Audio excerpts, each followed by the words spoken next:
During Chapter 1, we took a look at the evolution of community policing in your textbook. So I brought the textbook today for the first part of the video that I'm doing for you so we can take a look at and discuss the video you will be watching that is now part of Chapter 1 and posting to the discussion board. So what I wanted to share with you was in Chapter 1, there's a key definition here in the textbook. And it says, and there's 3 parts to this, and it's found on page 26. So when you look at your textbook, check this out. And also it'll be here for you during this video presentation as well. You'll be able to see what I'm referring to. But it says, community policing is an organizational-wide philosophy and management approach that promotes, and here's the 3 things. Number 1, community, government, and police partnerships. Number 2, proactive problem solving to prevent crime.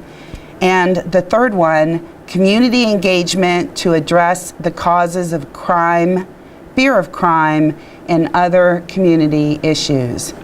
Why that is so relevant is when you watch the video from the Baltimore Police Department, and the officer's name is Officer Riviera, you're going to hopefully connect what that video shows you and compare it to these 3 concepts that I just gave you.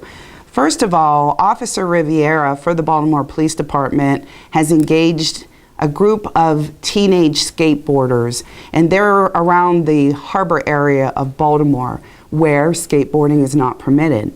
What is so important about this video, and I have shown this to many classes before yours, is the connection between the officer and this youth. And when you think about community policing, we're going to take a look at, throughout the course of this 15 weeks, how important that first interaction is between an individual in the community and the police department member. That can actually set the tone for many years to come. So when Officer Riviera addressed these teens, in particularly the one teenager, he used some verbiage that I'm sure you're going to echo my thoughts and say the same thing. Whoa, that's not a great interaction between police and a subject within the community. So here's some examples. He used the term son. Son, what are you doing?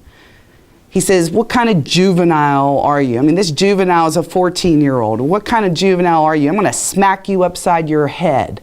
When you look at these 3 comments in and of themselves, it almost shares with an individual a negative perspective of the police department. He also used the words, dude. What are you, from the county or something? What exactly does that mean? So, as you can see, this interaction between the officer and the youth of the community has really taken on an adversarial approach. There's nothing here in this video that I saw that would lead one to believe that the police are there to assist a community member in any way. There's some other points of our thoughts and points that I wanted to bring forward to you as well. The officer even goes on to say, you've disrespected the uniform, you've disrespected me, you disrespected my badge by calling me dude. Envision if this officer would have approached the teenager the different way and said, you're not permitted to skateboard around the Bar Harbor area in the city of Baltimore. So I'm going to ask you to move. Wouldn't that have been a little bit better than, I'm going to smack you upside your head if you don't listen to what I say? Another thing I wanted to share with you too is think about the age of this offender, and I alluded to this just prior in the last few minutes. I said, envision now how this interaction between the police officer and the teenager can impact the way the teenager, as he grows older, looks at policing. So community policing has a lot to do about working with one another in the community and being ingrained. When you do your discussion board posting, I'd like you to think about some of the thoughts I've just shared with you. I also want your thoughts as well on Officer Riviera and the interaction with the youth of this particular instance in the Baltimore Harbor. The other thing I wanted to share with you too is please remember that your discussion board is graded with a rubric. The rubric can be found in Blackboard, and it is attached to the discussion board column within your grade book, and you can find that under the My Grades link. If you have any other questions, feel free to contact me.